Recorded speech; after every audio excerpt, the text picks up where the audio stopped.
हो चुका आगाज रण का युग बदलने की तैयारी, जीत उसी की होगी जिसका संघर्ष है जारी। नमस्कार दोस्तों, मैं धर्माराम चौधरी आप सभी का एक कदम शिक्षा की और परिवार में हार्दिक स्वागत और अभिनंदन करता हूं।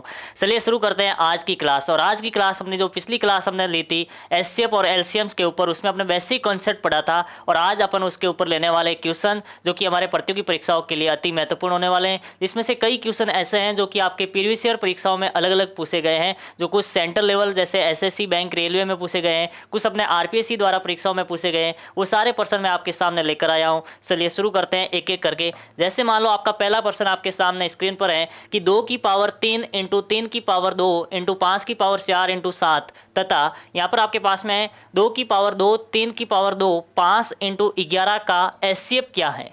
यानी यहाँ पर आपके पास में पहले दिया हुआ है कि 2 की पावर 3 गुणे के अंदर आपके 4 संख्या है और यहाँ पर नीचे भी इंटू में दी हुई है और आपको इसका क्या निकालना है, एचसीएफ निकालना है, यानी मसअप निकालना है। तो अपन क्या करेंगे, सबसे पहले इसमें कॉमन देखना है कि कॉमन क्या चीज आती है। तो देखो यहाँ पर 2 की पावर 2 बार आई है और यहाँ 2 की पावर 3 बार आई है, इसका मतलब 2 की पावर 2 आपकी यहाँ से कॉमन आ गई। यहाँ पर देखा 3 की पावर 2 ऊपर भी है, 3 की पावर 2 नीचे भी है, तो यहाँ से 3 की पावर 2 आपकी कॉमन आ गई। जब अपन आगे बढ़ते हैं तो यहाँ पर 5 की पावर 4 और यहाँ पर 5 है, तो इसमें अपन कॉमन क्या आएगा, तो 5 एक बार कॉमन आ गया। जब इसको अपन सॉल्व करते हैं तो 2 की पावर 2 का मतलब 4 और 3 की पावर 2 का मतलब 9 और 5 का मतलब 5 को जब इससे इंटू करेंगे तो 45 और 45 को 4 से इंटू करेंगे तो आपका कितना आएगा, 180 आपका आंसर रहने वाला है। तो इस प्रकार से आप इसको कर सकते हैं। चलिए आगे बढ़ते हैं और एक और क्वेश्चन लेते हैं। जैसे मान लो आपके पास में क्वेश्चन आ गया कि यदि दो संख्याएं 11:7 के अनुपात में है। आपके पास में दो संख्याएं हैं और उन संख्याओं का अनुपात आपको दे रखा है 11:7 के अनुपात में है। यदि उनका एचसीएफ यानी मसअप आपको दे रखा है यहाँ पर 8 है, तो वे संख्याएं ज्ञात करनी है। तो देखो पहली संख्या आपके पास में 11 और दूसरी संख्या 7 के अनुपात में दे रखी है और उनका आपको एचसीएफ दे रखा है 8, तो वे संख्याएं क्या होंगी। तो अपन क्या करेंगे, जो ये संख्याएं होंगी वो 8 का भी मल्टीपल होंगी और जो संख्याएं हैं वो 7 का भी क्या होने वाली हैं, मल्टीपल होने वाली हैं। यानी 11 दोनों के मल्टीपल होंगी, तो 11 इंटू 8 से हमारे पास में आएगा 88 और 7 इंटू 8 से हमारे पास में आने वाला है 56। तो हमारी एक संख्या 88 हो जाएंगी और दूसरी संख्या 56 हो जाएंगी। ये क्वेश्चन आपके परीक्षा में पूछा गया है, तो आपका आंसर हो जाएगा 88 और 56, ऑप्शन नंबर ए आपका राइट आंसर होने वाला है। आगे बढ़ते हैं और एक और क्वेश्चन आपके सामने लेके आया हूँ। जैसे मान लो आपके पास में दो संख्याएं हैं, एक संख्या है 28 और दूसरी संख्या आपके पास में है 32। अब इन संख्याओं का लसअप व मसअप किस अनुपात में होगा। अब आपको क्या करना है, इन संख्याओं का लसअप और मसअप का अनुपात निकालना है। तो पहले अपन क्या करेंगे, इन संख्या का लसअप निकालेंगे, मसअप निकालेंगे और उसके बाद में इसका अनुपात निकालेंगे। तो देखिए सबसे पहले इसके लसअप निकालने के लिए अपन क्या करेंगे, इसका लसअप निकालने के लिए फैक्टर करेंगे 28 और 32 का। तो जब यहाँ पर 2 से डिवाइड करेंगे तो 28 में जाएगा आपके 14 बार, 30 में जाएगा 16 बार। वापिस जब 2 से डिवाइड करने पर यहाँ पर 7 आएगा और यहाँ पर 8 आएगा। वापिस जब 2 से डिवाइड करेंगे तो 7 का क्या रहेगा, 7 और 8 में 4 बार। वापिस 2 से डिवाइड करेंगे तो 7 का 7 और 4 में 2 बार जाएगा। वापिस 2 से डिवाइड करेंगे तो 7 का 7 और 2 में 1 बार जाएगा। लेकिन मेरे प्यारे दोस्तों, अगर ऐसा कभी भी आ जाए तो ये सिर्फ मैं समझाने के लिए किया है, लेकिन एग्जाम में इसको करने की ज़रूरत नहीं है। जब आप यहाँ से देखते हैं तो आपके एक संख्या अभाज्य आ गई और एक 8 आ गया, तो आपको पता है 7 केवल और 7 से ही जाने वाला है। तो आप यहाँ पर सीधा आप क्या करेंगे, 8 से भाग दे देंगे, तो 7 का 7 और 8 में 1 बार और 7 के अंदर सीधा 7 का भाग दे करके 1 आप इस तरह से भी कर सकते हैं, जिससे आपके टाइम का बचत हो जाएगा। जब अपन इसको अब क्या करेंगे, गुणा कर देंगे सबको। जब देखिए 2 को 2 से गुणा करेंगे तो 4 हो जाएगा और जब 5 को 8 के साथ गुणा करेंगे तो 56 हो जाएगा। जब इसको गुणा करेंगे 624 हासिल लगी 2, 20 और 2 कितना हो गया, तो आपके पास में हो गया 244। यानी इनका जो एलसीएम है वो आपके पास में 244 हो गया। तब ये तो हो गया आपका इसका एलसीएम। अब इसका आप एचसीएफ निकालेंगे तो एचसीएफ क्या होगा, एचसीएफ एक ऐसी बड़ी से बड़ी संख्या होती है जिसका भाग आपके 28 में भी जाना चाहिए और 32 में भी जाना चाहिए। तो वो बड़ी से बड़ी संख्या आपके सामने होंगी स्यार, यानी कि आपने देखा होगा स्यार, स्यार से आगे अपन बढ़ते हैं तो कोई भी ऐसी संख्या मुझे नहीं दिखती जो कि 28 और 32 दोनों का भाग जाता है। तो आपका इसका एचसीएफ हो गया स्यार और एलसीएम हो गया 244। लेकिन मेरा आंसर इसका अनुपात पूछ रहा है तो मैं क्या करूँगा, 244 भाग स्यार करूँगा तो स्यार एकम स्यार और ये गएगा 5 बार, 2 स्यार 56, यानी अपना आंसर आएगा 56:1। तो जब आप ऑप्शन देखते हैं तो ऑप्शन नंबर ए हमारा 56:1 सही होने वाला है। चलिए आगे बढ़ते हैं और अगला क्वेश्चन देखते हैं कि 14 और 16 के लसप व मसप का गुणनफल क्या है। क्वेश्चन सेम है, जो पिछला क्वेश्चन था उसमें अनुपात पूछ लिया और इसमें गुणनफल पूछ लिया। तो सबसे पहले अपन क्या करेंगे, 14 और 16 का एलसीएम निकालेंगे। तो आपका एलसीएम रहने वाला है 2 से डिवाइड करेंगे तो यहाँ पर 7 बार, यहाँ पर गया 8 बार। वापिस जब आप क्या करेंगे, एक 7 आ गया एक 8 आ गया तो आप वापिस 7 और यहाँ पर 8 में एक बार, वापिस जब यहाँ से 7 से देते हैं तो 1 और 1। जब आप यहाँ पर देखते हैं तो 7 को 8 से इंटू करेंगे तो 7 को 8 से इंटू करें 56, 56 को आगे 2 से इंटू करेंगे तो आपका आंसर आएगा 156 इंटू 2 112। तो आपको 112, ये तो आ गया आपका क्या एलसीएम आ गया 112। और जब इसका एचसीएफ देखेंगे तो एचसीएफ एक इसमें दोनों का जो कॉमन फैक्टर रहेगा वो रहेगा 2।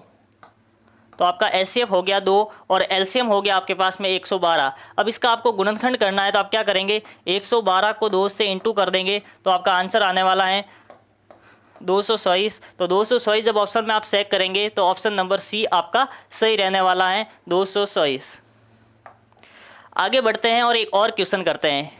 देखिए बड़ा ही प्यारा सा क्वेश्चन है एग्जाम के दृष्टिकोण से। ये एग्जाम में पूछा गया प्रश्न है कि यदि a एक प्राकृत संख्या है, अब a व a+1 का एलसीएम क्या होगा। जब आप यहाँ पर देखते हैं तो कई स्टूडेंट क्या होता है, इस प्रश्न को देखते ही घबरा जाते हैं कि यहाँ पर a दिया हुआ है, कोई संख्या तो दे नहीं है, तो इसमें कैसे निकालेंगे। जब आप ऑप्शन देखते हैं तो ऑप्शन भी आपका पहला ऑप्शन a+1 है, दूसरा a, फिर ब्रैकेट में a+1 है, उसके बाद में a+1 का होल स्क्वायर है और फिर a² है। तो इसमें घबराने की बात नहीं है, आपको एलसीएम पूछा है, यानी कि पहली प्राकृत संख्या का मतलब n से रिप्रेजेंट करेंगे, यानी वो क्या होगा 1 से लगाकर 2 3 अप टू इन्फिनिटी तक कोई भी नंबर होने वाला है। यानी आपका जो a है वो 1 से स्टार्ट होकर इन्फिनिटी पर कोई भी नंबर हो सकता है, लेकिन आपको जो एलसीएम पूछा है वो a और a+1 यानी 2 लगातार प्राकृत संख्याओं का एलसीएम पूछा है। तो 2 लगातार प्राकृत संख्या, जैसे मान लो मैं एक संख्या लेता हूँ 2 और दूसरी संख्या लेता हूँ 3, जब इनका मैं यहाँ पर एलसीएम करूँगा तो मेरा एलसीएम क्या आएगा, एलसीएम आएगा 6। जब यहाँ पर मान लो मैं लेता हूँ एक संख्या ले ली मैंने 9 और दूसरी संख्या ले ली 10, तो इनका जब एलसीएम निकालूंगा तो वो आएगा 90। जैसे मान लो मैंने एक संख्या ले ली 6, दूसरी संख्या ले ली 7, तो इनका जब एलसीएम निकालूंगा तो वो आएगा 42। मैंने अब देखा कि ये 6 कैसे आया, तो 6 आया मैंने 2 × 3 करने पर। जब 90 कैसे आया, तो 90 आया आपके पास में 9 को 10 से गुणा करने पर। इसी प्रकार से यहाँ पर 42 देखते हैं तो 6 को 7 के साथ में गुणा करने पर हमें 42 प्राप्त होता है। तो इसी प्रकार से हमारे पास में 2 संख्याएँ, एक a है एक a+1 है, तो a × a+1 कर देंगे, यानी पहले ब्रैकेट के अंदर a को a+1 के साथ गुणा करेंगे तो आपका ऑप्शन नंबर आप देखते हैं बी आपका सही होने वाला है। यानी जब 2 लगातार संख्याओं का एलसीएम उन संख्याओं के गुणनफल के बराबर होता है। इस कॉन्सेप्ट को आपको ध्यान रख लेना चाहिए कि जैसे आप नोट लगा के लिख सकते हैं, 2 लगातार प्राकृत संख्याओं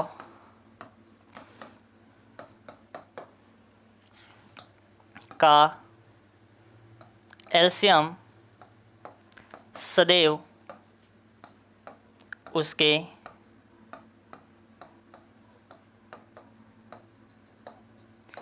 गुणनफल के बराबर होता है।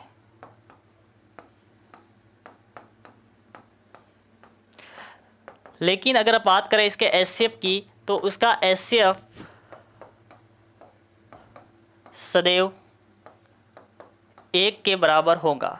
यानी कोई भी 2 लगातार संख्याएं हैं और उसका अपन को क्या निकालना है, एलसीएम। तो एलसीएम हमेशा उसके दोनों संख्याओं का गुणा कर दो, उसके बराबर होगा। और जो उसका एचसीएफ होने वाला है, हाईएस्ट कॉमन फैक्टर, वो हमेशा 1 के बराबर होने वाला है। ये चीज़ आपको ध्यान रखनी है। जब आगे बढ़ते हैं और अगला क्वेश्चन लेते हैं अपन, जैसे मान लो आपके स्क्रीन पर क्वेश्चन आ गया कि दो संख्याओं का रेशियो 4:5 है तो तथा एचसीएफ 16 है तो वे संख्याएं क्या होंगी। यानी एक क्वेश्चन अभी आपने इस टाइप का किया था, आपके पास में दो संख्याएं नहीं देख करके उन संख्याओं का अनुपात दिया गया है। पहली संख्या आपके पास में 4 और 5 के रेशियो में है, यानी 4:5 दिया गया है। और उसके बाद में आपको क्या पूछा है, आपको पूछा है कि वे संख्याएं क्या होंगी, उन संख्याओं का एचसीएफ आपको 16 दिया गया है। तो कॉन्सेप्ट सीधा सा है, दो संख्याएं 4:5 में है तो जब इन संख्याओं का एचसीएफ 16 है तो क्या होगा, ये संख्या आपके 16 से भी इंटू होंगी और ये भी 16 से इंटू होंगी, क्योंकि ये संख्या जो एचसीएफ है, एचसीएफ का 16 का भाग इसमें भी जाएगा इसमें भी जाएगा, तो अपन क्या करेंगे 16 से इसको इंटू करेंगे, 16 से इसको भी इंटू कर देंगे, तो 1600 कितना हो गया, ये 66 हो गया यहाँ पर, और यहाँ पर देखा तो 80 हो गया। तो आपके पास में जो संख्याएं रहेंगी वो आपके रहेंगी 66 और 80। ये आपकी दो संख्याएं रहने वाली हैं। आगे बढ़ते हैं और अगला क्वेश्चन लेते हैं। जैसे मान लो आपके पास में क्वेश्चन आ गया, दो नंबर का रेशियो 2:5 है तथा इसका एचसीएफ आपके पास में 4 दिया गया है, तो इसका आपको क्या फाइंड करना है, एलसीएम फाइंड करना है। देखिए दो नंबर आपके पास में और उनका अनुपात 2:5 दे रखा है, यानी 2:5 आपके पास में क्या दे रखा है, उन संख्याओं का अनुपात दे रखा है और आपको इसका एलसीएम पूछा है। तो अपन क्या करेंगे, आपको पता है एक अभी फॉर्मूला बताया था पिछली क्लास के अंदर मैंने कि पहली संख्या इंटू दूसरी संख्या बराबर क्या होता है, एचसीएफ इंटू एलसीएम होता है। यानी पहली संख्या इंटू दूसरी संख्या बराबर एचसीएफ इंटू एलसीएम होता है। मान लो मेरे पास में पहली संख्या आ गई ए और दूसरी संख्या आ गई बी। अब देखो ये किसके बराबर होगा, उसके एचसीएफ और एलसीएम के बराबर होगा। अब जो एचसीएफ होगा वो क्या होगा, मान लो एचसीएफ मेरा एक्स है तो इससे भी गुणा होगा और इससे भी गुणा होगा। अब यहाँ पर मैं कर दूंगा एचसीएफ इंटू एलसीएम, मान लो एचसीएफ एक्स इंटू एलसीएम, तो इसमें एक x से x तो यहाँ से क्या हो जाएगा, कैंसिल हो जाएगा। जब यहाँ पर अपन गुणा करेंगे तो फिर हमारे पीछे बचेगा पहली संख्या का अनुपात दूसरी संख्या का अनुपात इंटू एक्स बराबर आपके पास में एलसीएम। तो आपको क्या करना है, जब कोई भी दो संख्या का अनुपात दे रखा हो तो क्या करेंगे, उन दोनों अनुपातों का आपस में गुणा कर देंगे, यानी a को b से गुणा कर देंगे और उसके साथ में उसके एचसीएफ को गुणा करने पर आपका क्या मिलने वाला है, एलसीएम आ जाएगा। जैसे मान लो आपके पास में दे रखा है दो संख्या है और उसका रेशियो 2:5 है, तो आपको कुछ भी नहीं करना है, 2 को 5 से गुणा करना है और उसको आगे 4 से इंटू कर देना है। जब आप ऐसा करेंगे तो 4 को 5 से गुणा करने पर 20 और 20 को 2 से गुणा करने पर आपका आंसर आने वाला है 40।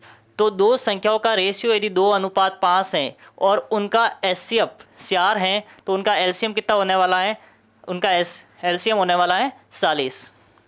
आगे बढ़ते हैं और एक और क्वेश्चन लेते हैं। जैसे मान लो आपके पास में क्वेश्चन आ गया, वह छोटी से छोटी संख्या जो 18, 20 और 30 से पूर्णतः विभाजित हो। देखिए दोस्तों यहाँ पर क्वेश्चन है कि एक छोटी से छोटी संख्या ज्ञात करनी है जिस के अंदर आपका 18 का 20 का और 30 का भाग पूरा जाता हो। तो इसका मतलब यह है कि आपको इन तीनों संख्याओं का एलसीएम ज्ञात करना है, क्योंकि एलसीएम ही वो संख्या होती है छोटी से छोटी संख्या जिसके अंदर दी गई संख्याओं का पूरा भाग जाता है, यानी रिमाइंडर भाग देने पर आपका 0 आना चाहिए। जैसे मान लो सबसे पहले इसका अपन क्या करेंगे, एलसीएम निकालेंगे। जब यहाँ पर अपन इसका एलसीएम निकालते हैं तो एलसीएम का वही तरीका है 18, 20 और 30। इसका अपन प्राइम फैक्टर करेंगे, अभाज्य गुणनखंड करेंगे। जब अभाज्य गुणनखंड करने पर अपन देखते हैं तो यहाँ पर 2 से भाग देने पर 18 में कितनी बार जाता है, तो 18 में आपका जाएगा यहाँ कितनी बार, 9 बार। अब यहाँ पर देखते हैं तो 10 के अंदर कितनी बार जाएगा, 20 में 10 बार जाएगा और 30 के अंदर जाएगा आपका 15 बार। इसी प्रकार वापिस जब 2 से भाग देने पर 9 का 9, 10 के अंदर 5 बार जाएगा और यहाँ 15 का 15। जब यहाँ पर 3 का भाग देते हैं तो यहाँ पर 3 आएगा, यहाँ पर 5 आएगा और यहाँ पर भी 5। वापिस 3 का भाग देने पर 1 आएगा, 5 और 5।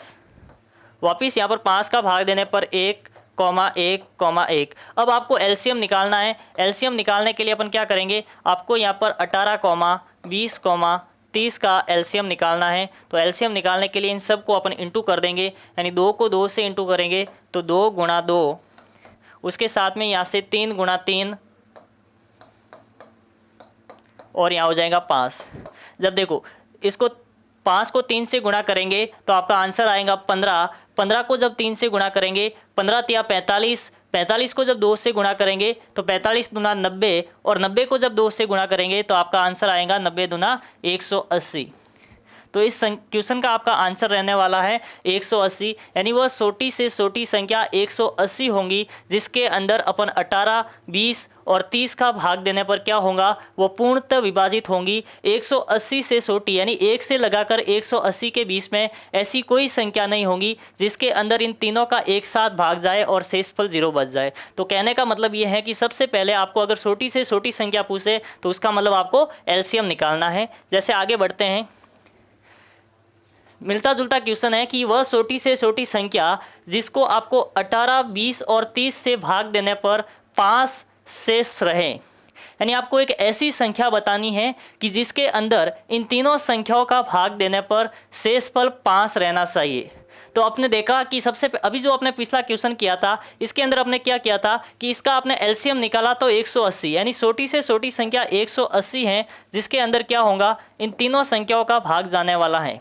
अब 180 में जब अपन भाग देंगे तो आपका 180 के अंदर जब इन तीनों का भाग देंगे, यहाँ पर 18 का देंगे, फिर 20 का देंगे, 30 का देंगे, तो अपना शेषफल क्या बचने वाला है, 0, क्योंकि ये पूरा पूरा भाग जाने वाला है। लेकिन मेरा क्वेश्चन ये कह रहा है कि पूरा पूरा नहीं चाहिए, मुझे तो शेषफल 5 चाहिए। तो ऐसे क्वेश्चनों में अपन क्या करेंगे, ऐसे क्वेश्चनों में 180 के अंदर 5 को ऐड कर देंगे। जब 180 के अंदर अपन 5 जोड़ेंगे तो अपना आंसर कितना आ जाएगा, 185 आ जाएगा। अब जब 180 में आप 18 का भाग देंगे तो भी आपका शेषफल 5 रहेगा, 20 का भाग देने पर भी 5 शेषफल रहेगा, और 30 का भागफल भी देने पर भी 5 शेषफल रहेगा। तो ऐसा कोई भी क्वेश्चन आ जाए, जैसे मान लो मेरा क्वेश्चन कहता कि वह छोटी से छोटी संख्या ज्ञात कीजिए जिसको किसी भी 3 संख्याओं से भाग देने पर उसका शेषफल 2 रहे, शेषफल 3 रहे, तो अपन क्या करेंगे, उसका सबसे पहले एलसीएम निकालेंगे, और एलसीएम निकालने के बाद में अपन क्या करेंगे, उसके अंदर जो शेषफल रहना है वो जोड़ देंगे, तो अपना आंसर आ जाएगा। जैसे मान लो और क्वेश्चन अपन लेते हैं, जैसे मेरा क्वेश्चन है वह छोटी से छोटी संख्या जिसको 18, 20 और 30 से भाग देने पर क्रमशः 15, 17 और 27 शेष रहे। अब देखिए क्वेश्चन मेरा 3 क्वेश्चन मैंने बैक टू बैक लिए हैं और तीनों में थोड़ा थोड़ा अंतर है, और ये सारे क्वेश्चन जो आपके एग्जाम पॉइंट ऑफ व्यू से इंपॉर्टेंट है और इसी टाइप के क्वेश्चन हैं जो एचसीएफ और एलसीएम से बनकर आते हैं। जैसे वह छोटी से छोटी संख्या ज्ञात कीजिए जिसके अंदर 18 का, 20 का और 30 का भाग देने पर आपके क्रमशः शेष ये संख्याएं बचनी चाहिए। यानी वह छोटी से छोटी संख्या का मतलब आपको क्या करना है, इसमें पहले आपको एलसीएम निकालना है। जब उसके अंदर आप 18 का भाग देंगे तो शेषफल कितना बचेगा, 15। उसके बाद में 20 का भाग देंगे तो शेषफल 17 बचेगा, और उसी संख्या के अंदर जब आप 30 का भाग देंगे तो शेषफल 27 बचेगा। तो मेरे दोस्तों सबसे पहले तो इसका एलसीएम निकालेंगे तो वो आएगा 180। अब 180 से भाग देंगे इन तीनों संख्याओं से, तब आपका शेष रहने वाला है 0, शेष रहने वाला है 0। अब यहाँ पर क्या करेंगे, अपन अंतर देखेंगे। यहाँ पर आपको अंतर देखना है। अंतर ये देखना है कि जब आप यहाँ पर 18 का भाग देते हैं तो शेषफल बचता है 15, और इनका अंतर कितना आया, 3 आया। जब आप 20 का भाग देते हैं तो शेषफल बचता है 17, यहाँ पर ये आपने देखा तो अंतर कितना रहा, 3 रहा। उसके बाद में जब आप 27 का भाग देते हैं तो 27 का भाग देने पर 30 का भाग देते हैं तो आपका शेषफल बचता है 27। तो 30 में से जब 27 जाता है तो आपका आंसर कितना बचता है, 3। तो यहाँ पर देखा तो यहाँ पर अंतर हर जगह क्या है, सेम है, और ये सेम ही रहेगा हमेशा। अगर क्वेश्चन में तो अंतर सेम रहेगा तो आप क्या करेंगे, इसमें से 3 को माइनस कर देंगे। अगर आपको क्वेश्चन पूछे कि इस 3 संख्याओं का भाग देने पर 2 शेष रहे, 3 शेष रहे, 5 शेष रहे, तो वो क्या करेंगे, एलसीएम में जोड़ना है। और अगर आपको इस प्रकार से पूछे कि शेष क्रमशः इतना इतना रहता है तो आप क्या करेंगे, इनका डिफरेंस निकालेंगे। जिन संख्याओं का आप भाग दे रहे हैं उनसे डिफरेंस निकाल के इनके एलसीएम में से माइनस करेंगे। जब 180 में से 3 जाएगा तो आपका आंसर रहने वाला है 177। तो 177 वह छोटी से छोटी संख्या होंगी जिसमें आप 18, 20 और 30 का भाग देने पर शेषफल आपका 15, 17 और 27 प्राप्त होगा। आप चाहे तो भाग दे करके देख सकते हैं, चेक कर सकते हैं। जैसे मान लो आपके पास में क्वेश्चन आ गया, 2 संख्याओं का अनुपात x अनुपात y है। हमारे पास में 2 संख्याएं हैं और इस 2 संख्याओं का अनुपात आपके पास में दे रखा है x अनुपात y। इन संख्याओं को अपन हल करना है तो क्या करेंगे, और उसका एचसीएफ जेड है और एलसीएम निकालना है। बड़ा ही प्यारा सा क्वेश्चन है आपके पास में कि संख्याओं का अनुपात दे रखा है, यानी पहली संख्या है x, दूसरी संख्या है y और इनका अनुपात x अनुपात y में है और उसका आपको एचसीएफ दे रखा है z, यानी एचसीएफ आपके पास में z दे रखा है, एलसीएम पूछा है। तो अभी अभी हमने किया था कि जब दो संख्याएं, कोई भी दो संख्याएं होती हैं, उनका आपको रेशियो दे रखा है और उसका एलसीएम निकालना है, तो अपन क्या करेंगे, जब पहली संख्या है आपके पास में x और ये भी आपके क्या होंगी, ये आपके संख्या जो है वो एचसीएफ यानी z से मल्टीपल होंगी और उसके बाद में आपके यहाँ से देखते हैं दूसरी संख्या है y, ये भी क्या होंगी आपके, ये भी इस z से मल्टीपल होंगी और उसके बाद में यहाँ पर एलसीएम इंटू एचसीएफ की जगह z रखेंगे तो आपका z से z कटने वाला है, z से z कटेगा तो आपका आंसर आएगा x y z, यानी तीनों संख्याएं आपके क्या हो जाएंगी, इंटू हो जाएंगी, यानी आपके पास में x into y into Z.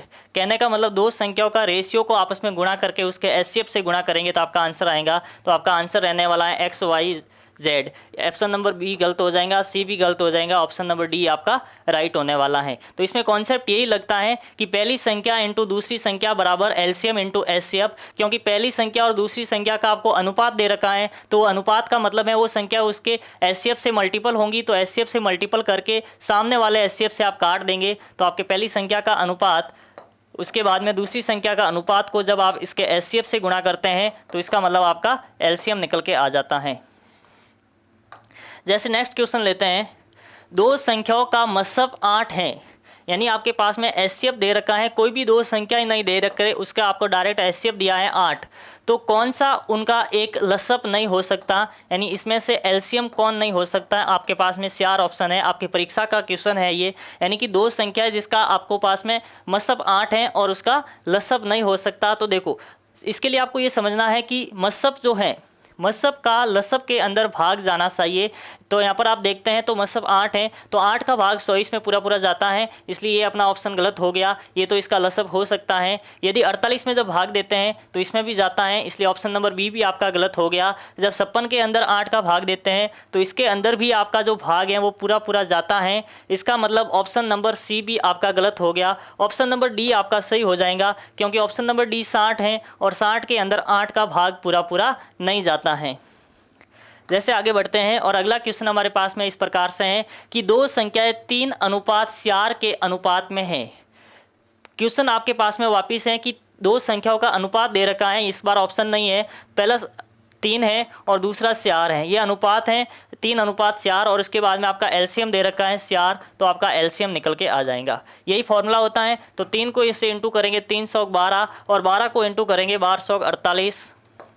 यदि दो संख्याओं का एचसीएफ 4 हैं तो उसका एलसीएम कितना होगा, 48 होगा, जब वो 3:4 के अनुपात में होंगी।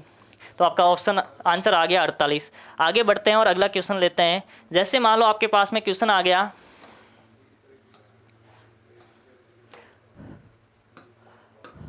दो अलग अलग संख्याओं का एलसीएम 120 है तो एचसीएफ नहीं हो सकता, यानी कि आपके पास में दो कोई भी अलग अलग संख्याएं दे रखी हैं और उसका एलसीएम दे रखा है 120, तो आपके पास में 4 ऑप्शन है कि इसमें से कौन सा इसका एचसीएफ नहीं हो सकता। तो अभी अपने एक पिछला क्वेश्चन किया था कि उसके अंदर पूछा था कि एचसीएफ नहीं हो सकता, तो इसका मतलब एचसीएफ का भाग जो है वो इसके एलसीएम में जाना चाहिए। इसका मतलब देखो 120 है तो 120 के अंदर 8 का भाग पूरा पूरा जाता है, बिल्कुल 120 के अंदर 8 का भाग जब आप देखें तो पूरा पूरा जाएगा, शेषफल आपका 0 बचेगा। इसका मतलब ये तो हो सकता है एचसीएफ, इसलिए ऑप्शन नंबर ए गलत हो जाएगा, क्योंकि आपको यहाँ पर नॉट पूछा है, यानी कौन जो है इसका एचसीएफ नहीं होगा, इस चीज़ का ध्यान रहे। उसके बाद में जब ऑप्शन नंबर बी देखते हैं 12, तो अगर दो संख्याओं का एलसीएम 120 है तो उसका एचसीएफ 12 बिल्कुल हो सकता है, इसलिए ऑप्शन नंबर बी भी आपका क्या हो जाएगा, गलत हो जाएगा। जब ऑप्शन नंबर सी की बात करते हैं तो 120 के अंदर 24 का भाग भी पूरा पूरा जाता है, इसका मतलब ऑप्शन नंबर सी भी गलत हो जाएगा। और ऑप्शन नंबर डी आपको देखने की भी जरूरत नहीं है, क्योंकि 3 ऑप्शन आपके गलत हो चुके हैं, इसका मतलब चौथा ऑप्शन आपके एग्जाम में क्या होगा, राइट करना है। लेकिन फिर भी अपन एक बार चेक करते हैं तो 35 है और 35 का जब 120 में भाग देते हैं तो बिल्कुल नहीं जाता है, क्योंकि 35 एकम 35, 35 दूना 70, 35 या 105 और 35 का आपका कितना होने वाला है, 140 होने वाला है। और मेरा यहाँ पर 120 में भाग दूंगा तो पूरा पूरा बिल्कुल नहीं जाएगा, तो इसका मतलब ये अपना क्या आ जाएगा, राइट आंसर होने वाला है।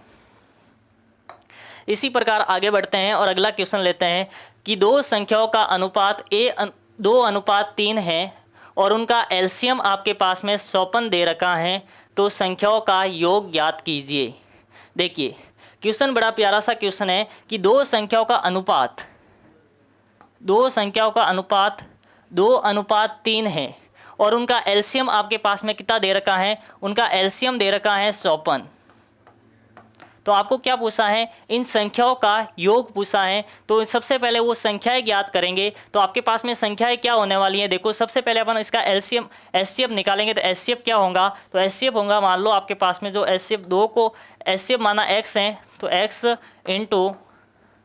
3 = 54। ये तो फॉर्मूला होता है कि भाई आप पहली संख्या का रेशियो दूसरी संख्या का रेशियो और उसके साथ में उसके एचसीएफ से गुणा करने पर एलसीएम मिलता है, और एलसीएम इस बार दे रही दिया, रिवर्स क्वेश्चन पूछा है। तो आपको कुछ भी नहीं करना है, पहली संख्या का रेशियो कितना है कि पहली संख्या का रेशियो 2 है, फिर दूसरी संख्या का रेशियो 3 है, एचसीएफ दे रखा है नहीं दे रखा है, तो एचसीएफ को आप x मान लो, तो एलसीएम आपके पास में है 54। अब इसको जब गुणा करेंगे तो ये आपके पास में आएगा 6x = 54।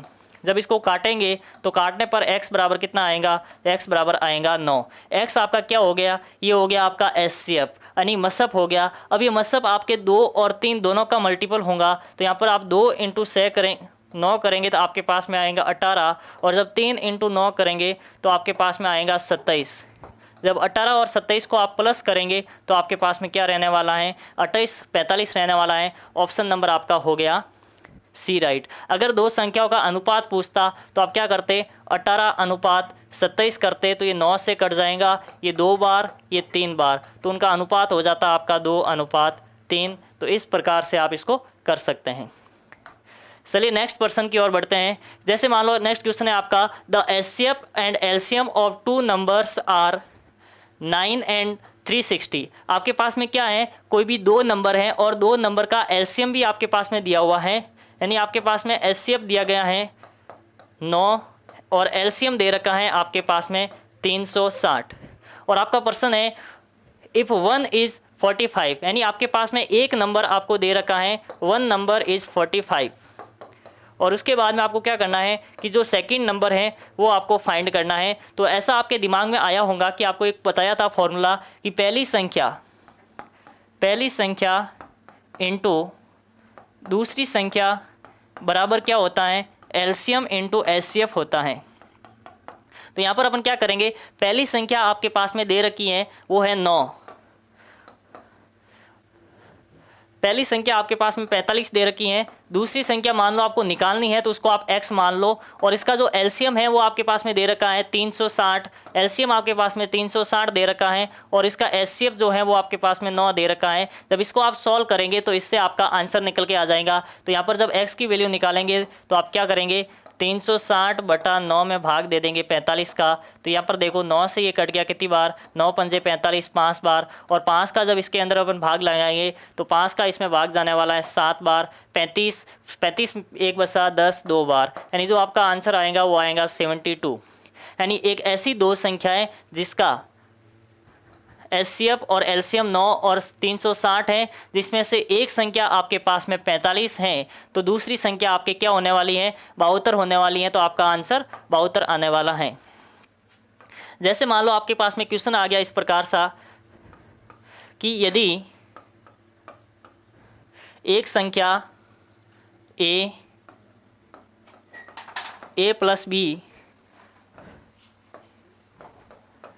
प्लस बी का होल स्क्वायर